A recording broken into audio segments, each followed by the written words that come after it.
So let's give everyone a few minutes to join, and then we'll jump right into it.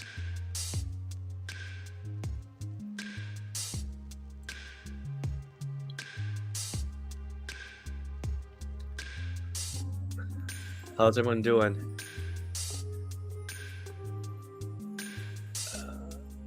All right, we'll start at 7:01.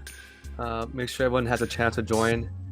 But yeah, today we're gonna go over level 6, 7, 8 of the 15 levels to financial freedom. It'll cover mainly advanced budgets, and then we'll talk about saving for an emergency fund and also paying down high interest debt.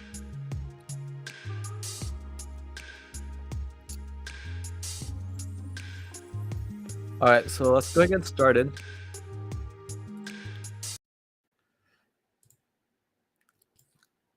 So this quick background on myself. So I graduated in 2014. I started learning about personal finance in 2015. And that was because I was in a lot of debt from student loans and car loans. I started my first business in 2017, bought real estate in 2020, and I really focused on FIRE, which stands for Financial Independence, Retire Early. And that's where I really focused on how to build wealth, how to invest. And then this year I reached what's called Lean FIRE, where I have enough passive income to sustain uh, a very minimal lifestyle. So I pay rent, utilities, food, and some travel and some fun, but nothing luxury, nothing um, extraordinary. And as we go through these exercises throughout the next couple of weeks, you'll learn more about what you really want out of life, how much you're willing to sacrifice and get there, and the steps to also get there. So without further ado, let's go into um, today's. Actually, before we go into that, let me go through just where we are in terms of the 15 levels. So the last two sessions, we went over levels 1 through 5. That's foundation. So understanding your why from level 1, your vivid vision, and then developing some basic personal finance skills. And then today we're gonna go over levels 6, 7, and 8. And this is where we're gonna talk about paying off high interest debt, saving, and then next week we're going to building our financial freedom plan. So we're midway through the 15 levels. So if you caught up on the past videos, great job. And after you get to the good level, the next few weeks we'll talk more about building wealth and giving back. All right. So okay, yeah. Hey Katie. Hey Deidre. And if you have any questions, drop them in the chat. I'm hoping to just to go over this section for about 20-25 minutes. Do a little God and money lesson prayer, and then we'll jump into the Zoom call at the end. So hopefully overall maybe an hour, maybe hour 15 at most tonight. Okay, so level 6 is advanced budget. So in levels, I think it was level 3, we started with our first basic budget. And in level 6, hopefully you have an idea on what are fixed costs, flexible spending, and then ways to improve or increase your financial goals, which is saving and investing. So fixed costs, that's our rent, our debt, our car insurance. Flexible spending is food, travel, having fun, gifts. And then our financial goals are investing and saving. So that's into your IRA, into a business, into a 401k or real estate. So level 6, we're trying to focus more on creating better habits. So reviewing your option, debt, rent, and insurance. Building a plan to increase your salary so you have more income. Also, habits such as cooking at home to save money and not going out to eat and spend as much money on groceries and on restaurants. And then the last habit is just taking steps to increase income by starting a business or learning real estate. So those investments and business for real estate, we'll talk more about that in the later levels. But right now, it's just kind of looking at your budget and figuring out ways to increase your income and cutting down on other expenses. And after you finish level 6, and I'll show you in a second the template, the goal is to try to push your limits or challenge yourself in terms of your lifestyle. So, for example, right now you might have been in a habit of going out with your friends, go out to eat every weekend, splurging on gifts or just travel. And, and once you look at your advanced budget, you're gonna realize you're spending a lot of money on things you don't really need or excessively spending things on gifts and travel or food. So really challenge yourself on what's really needed and tying that back to your vivid vision of if you can save and invest now, you can reach your goals of having your dream life. The last item here that's I want to call out is trying to figure out what percent of your net income you're spending on all these big ticket items. So loans, rent, and food, and then how much you're spending on your or investing into the stock market, real estate, or business. So before we go into the template, any questions on what to look for and increasing your, improving your budget overall? You guys are good? All right, cool. And we'll go over the 4% rule in another view. So let me slide over to that for now. All right, can you guys see this? All right, so in level 3, you had a similar budget. The main change here is this column here, percent of net income. So a lot of people, they like to use their gross income. I don't like doing that because you lose a lot of money from taxes and then account for money that you don't actually have. So for example, say your income is $60,000. In California, you pay about 15,000 in taxes for, so that's federal and state and other fees or taxes that you have to pay for. So your true net income is about $45,000. So if you're thinking that your salary of 60,000 that you have all that money to spend on, in reality it's only 45,000.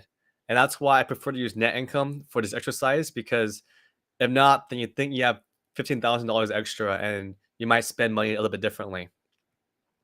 So everything else here in the rows and columns is the same as your basic introductory budget. But here you have the percent of this line item based on your net income. So you can see for health savings account, 401k, it's about 3 or 4% each. You can see down here that school loan, car loan, credit card debt is about 5% each, including and also car insurance. The main thing I want to call out here is car payment. So you might have student loans that you just need to pay off over time, and that's maybe a fixed number for about 5 or 10 years. Your credit card debt, you should try to pay it off as soon as possible because that has the highest interest rate. We'll talk about that more in a second. But your car payment, I would target $200 a month or up to 5% of your net income, or else your car payment might be too expensive. I think a lot of friends that pay $300 to $400 a month, so that's over this limit, but they make more money, so it's under 5% of the net income.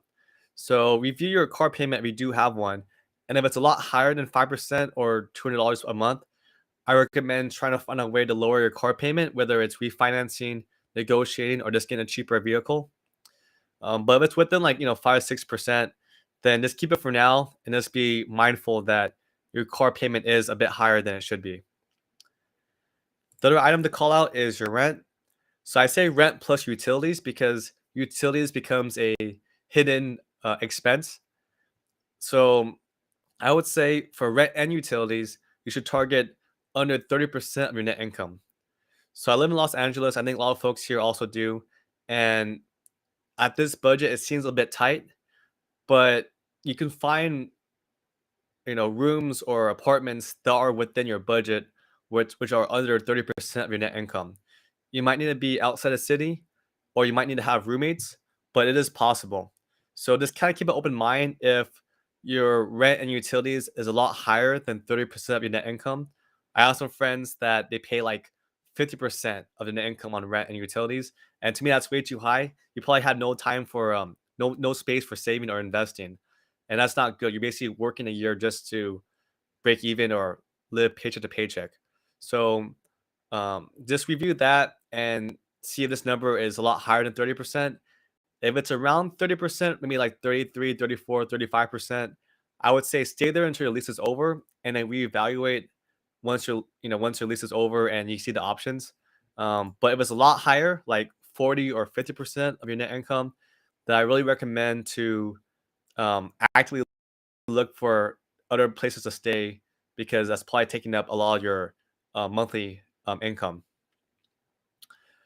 Everything else here for investments, I think at the top here, financial goals for saving and investing should be about 20%. So these should sum up to that number. And hopefully that percentage increases because your income's increasing and you're investing and saving more instead of spending more.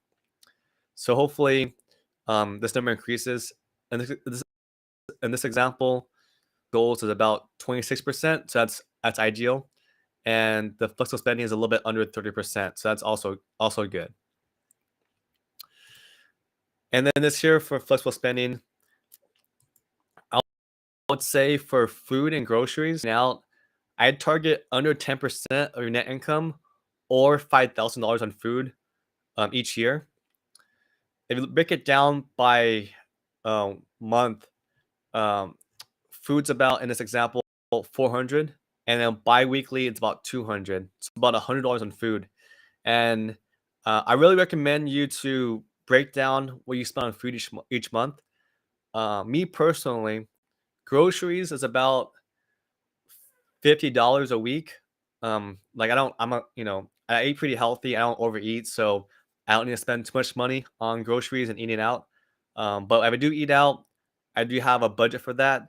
But a lot of people they spend a couple $100 each week on food, groceries, and eating out. So um, try to be aware of that.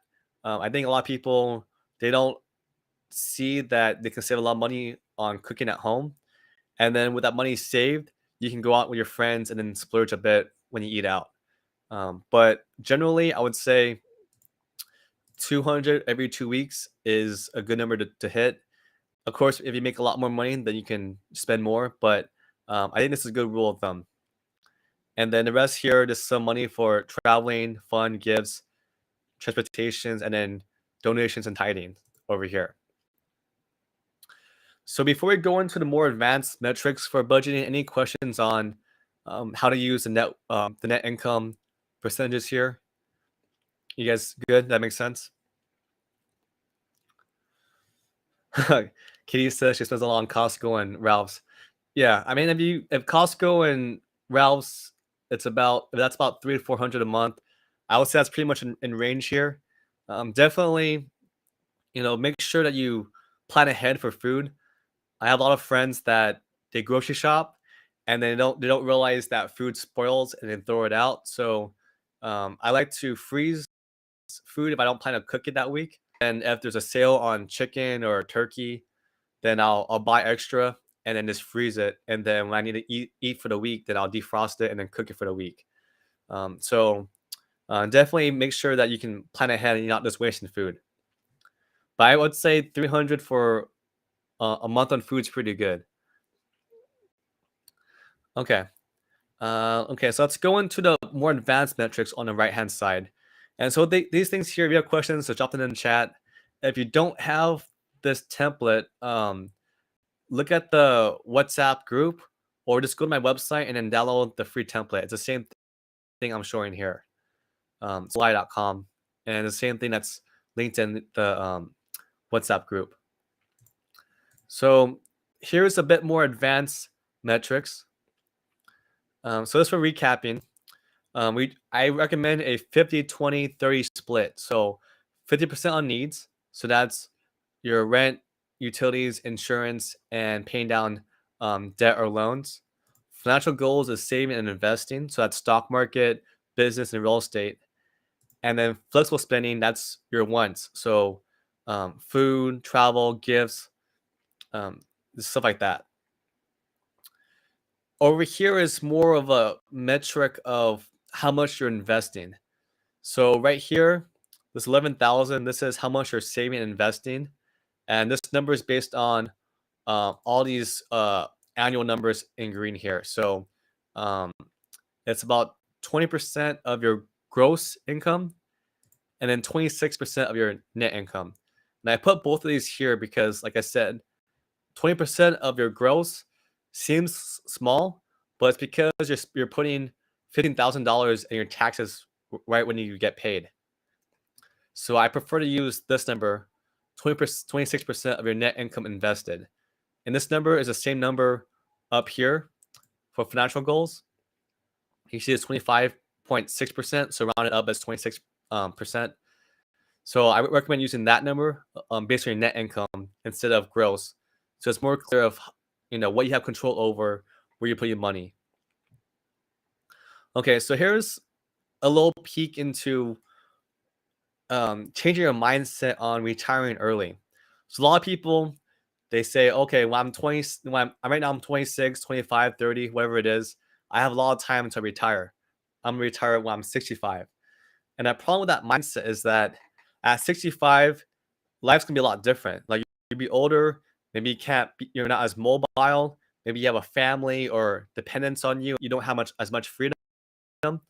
Um, and people just think, oh, I'm 65, I'll just retire right now. But they don't have enough money to retire and they keep working into their 70s, which is very common right now. So this idea here is to think about how much money do you actually need for retirement based on how much you spend and what target nest egg you should aim for so that you can be comfortably retired at any age. So one of the big rules of thumb is called a 4% rule.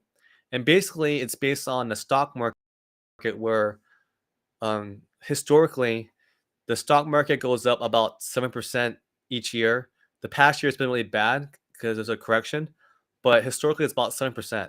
And the idea and stock market goes up 7% and you have money invested in the stock market, if you withdraw about 4% or maybe say 7%, you pay a bit on taxes and there's a bit you not only pay, but the value of the dollar goes down because of inflation. So you can withdraw about 4% on your nest egg. So for example, right here, this individual spends $33,000 annually. And this is based on your fixed costs, so everything here, so your rent, utilities, insurance, and debt, and then your flexible spend. So that's about $33,000. And based on this number, if you had $845,000, now you might have money in business, real estate, and the stock market. This is kind of like this is a target number. If you had this much money invested, if you withdrew 4%, your nest egg will not decrease because your nest egg should be increasing with inflation and this over time. And then the 4% would become your money to pay off your expenses. So you can see that if your amount spent annually decreased, then your amount to retire also decreases. So for example, right now it's 33,000. You need 845,000 to retire. And so say here, let me pull this out. So say in 10 years your school loan's paid off. So let's get. Well, actually, let me copy this over so you can see this when I do this. So okay, so let's do this real quick, just so it's clear to see. Okay, so school loans. Say in 10 years your school loan's paid off, your car loan's paid off, your credit card debt is paid off. Here, maybe gifts you cook or you learn how to cook or handcraft gifts for your friends, so you don't really spend as much money. So say you cut that down a little bit, but say you're still tied, you still spend money on food, travel, and transportation. Now your expenses are down to 25,000, and so at this number, you just need 630,000 to retire. And yes, over time that number might the dollar value might decrease a little bit, but this is more of a ballpark number. And just to wrap your head around your target number to retire, because a lot of people, they look for an age to retire. I want you guys to think about the number value or cash to retire. And so here, you only need $25,000 to retire. And you can see that over time, these loans will be paid off. And over time, maybe your gifts, you can learn how to give, free gifts or not as expensive gifts to your friends and family. And so, really, you might not need to save 845,000 and just 630,000, and that's still a lot of money. But you can see the difference is over, um, it's almost $200,000, which is a lot of money. So as we go into the later levels towards financial freedom, I want you guys to keep an eye on this number because next week when we go over net worth calculation, you're going to calculate your net worth and figure out at what point would you hit this number. For a sneak peek, let me just pull this up.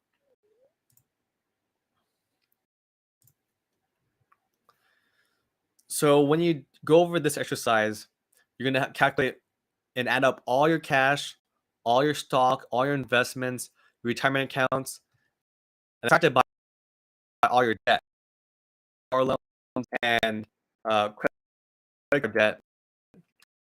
The far right, so you see that once debt's paid off and you start investing more of that money, your net worth starts climbing a lot more, and you can hit $630,000 as an example when you're 45, and then when you hit 860, you'll be that's in 1, 2, 3, about 4 or 5 years. So the point of this is showing that if your expenses are cut down a little bit, you could retire potentially 5 years earlier. And I also want you guys to wrap your head around that retirement does not mean that you quit your job and you just do nothing. It can also mean that you're work optional. So you can still keep working, but you're not as worried about losing your job because your investments will spit out enough passive income to pay for all your expenses. And this is just new concepts where you're like, oh, Chris, that sounds crazy, but this is how it works. You just need to have this much money, maybe a bit more because the stock market is volatile. But you diversify into real estate, business, and stock market, then you should be good to be work optional, potentially quit your job, or just have more time to do whatever you want. Just work on passion projects. Okay, so that's a big idea that we're talking in the future. But to start thinking about maybe you don't gotta wait 20, 30 years to retire. It could just be in maybe 10 or 15 years. It's not too crazy to think about that. Okay, let me go look at some questions. So, um, Deidre says, yeah, cutting down groceries. Okay, that's great. And Katie says, is this 630,000 in your 401k account or other? Yeah, so when we get into the later levels, we'll talk more about how to structure your money so that it's available for retirement. But here you can see that you have cash in your checking account, cash in your savings account, you have a health savings account, you have a 401k, you have IRA, and maybe you have a regular brokerage, which is taxable pre and post the investment. And so the idea is have some money spread out through all these things. And when you do need to pull money out, you will need to plan ahead to avoid as much taxes. So, for example, if you had a Roth IRA, you're paying taxes before investing, and so the money grows, and then when you pull it out, it's not taxed. So you might plan ahead and plan to take money out of your Roth IRA or your Roth 401k before your retirement age, or you might just keep it there to keep growing, and you're in these Roth tax advantage accounts, and just pull money out of your regular brokerage account. The other idea is if you invest in real estate and like I do, and you have rental income that's passive, then that money, that $630,000, it could be used into real estate, and then you just live off the rental income instead. So there's a lot of ways to play the game. The idea is just that if you have an idea of what you need invested to your expenses, then that's a good ballpark of when you can retire. So hopefully that helps, Katie. All right. So any other questions on this before we go back to level 7 and 8? Okay. So let me delete this so people don't get actually, let me just undo everything. I'm going to go into the other slides on next levels. And then, yeah, we're good on time. So we'll probably finish next 10 minutes. Okay, so level 7 is on paying off high interest debt. So last week, a lot of people asked about credit card debt or student loans and what to pay off first or second. And for me personally, I prefer to pay off the highest interest amount because um, even if it's the biggest loan, that higher interest is going to hurt you in the long run. So let's get you some background. There's two methods to paying off debt. There's a snowball method, which is paying off the smallest loan first. And people argue that it's good to do because say you have 3 loans, if you pay off the smallest loan first, it might be quicker because the smallest amount. And instead of having 3 accounts with loans, you just have 2. And you might have an early feeling of accomplishment. But I don't like that too much because that interest rate might be lower and you have other accounts with higher interest and you're paying more interest over time. So I prefer what's called the avalanche method, which is paying off the highest interest rate first, where you'd be saving more money because you're paying less interest over time. So for example, say you have a student loan at 4% and then you have credit card debt that's 20%. I recommend paying off the 20% interest rate on your credit card debt first because it's so much higher than your 4 or 5% student loan debt. But if you prefer a snowball method, nothing against that. If you want to do it, just know that this higher interest debt might hurt you over time because it's this higher interest. You're gonna be paying more over time, and you won't be paying down what's called a principal, which is your balance left on the loan. You'll be paying more on interest, which is just a temporary payment that you don't get paid. That doesn't pay down your principal. It's just money that goes away. So the main tip for this is when we do level 9, your net worth calculator, really figure out at what point your loan's gonna be paid down at. So it might be months, it might be years, but whether or not you do the avalanche method, you should have an idea of at what point all your debt's gonna be paid off. Now, if it's low debt, like I still have student loans. I think it's at like 3 or 4%. But see, inflation 7, 8% right now. So I'm okay having student loans right now because I can borrow money at a higher rate than my interest rate is for my student loan debt. Whereas if you're taking out a loan that's like 8% or 10% and inflation is about 6% or 7%, then that's not good because you're borrowing money at a higher um, percentage than inflation is. So overall, just know that if you have a higher interest rate on debt, try to pay those off first because the money is growing not as quickly as that debt is growing. Okay, any questions on that?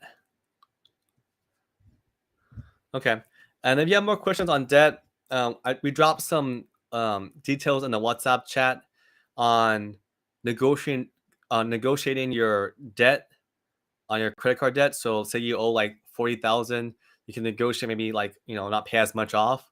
And there's also third party groups that will pay off your debt for you, and then you'll pay off the debt with them, and that's at a lower interest rate.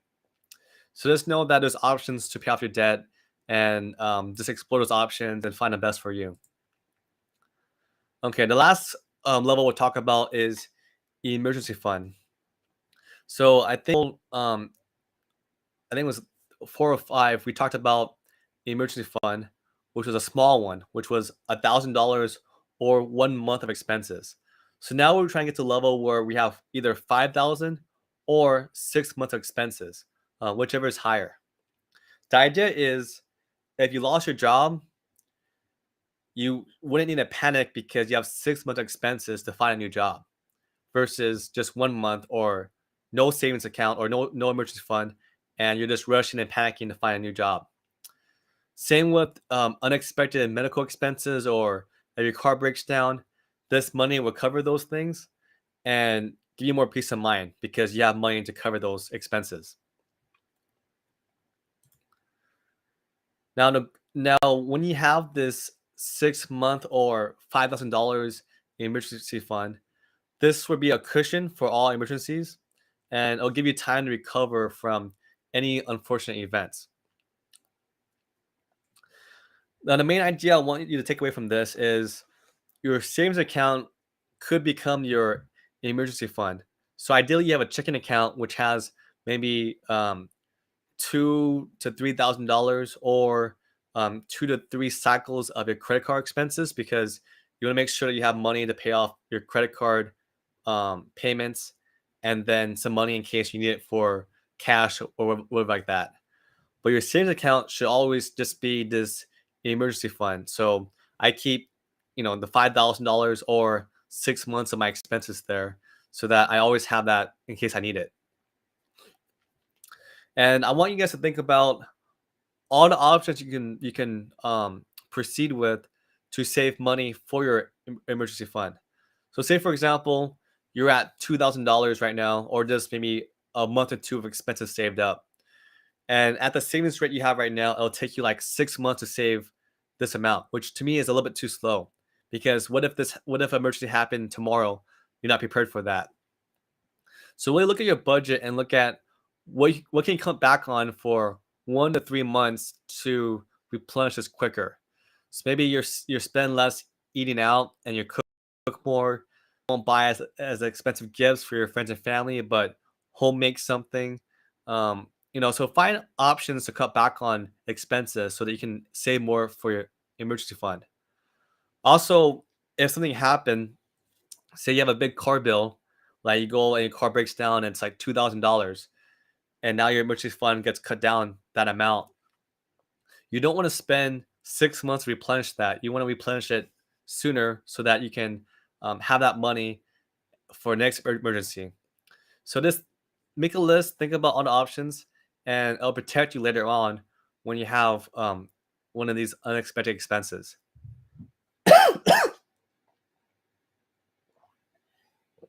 All right. So Amber says, I'm not sure my interest rates for my credit card. Yeah, so let me see that real quick. So APR. Okay, so APR is your annual rate, and it kind of relates to your interest rate. It's not the exact same thing, but it's very close. So you can kind of use that for your interest rate. But yeah, if your credit card says 27% APR, then that's about how much you're spending or interest rates for the whole entire year. And so I'm guessing for most people, your credit card APR or interest rate is probably your highest. It's between 20 and 30% versus like if you had a student loan debt or car loan, those are probably between 3, 4, or 7%. So it's a lot lower. But yeah, I think credit card debt would be the highest interest rate. Okay, so any questions on level 6, 7, 8? If not, we'll jump into the lesson on God and money. I'll pray us out, and then we'll join the Zoom call. So any last questions? All right, cool. So let's go into the last section here.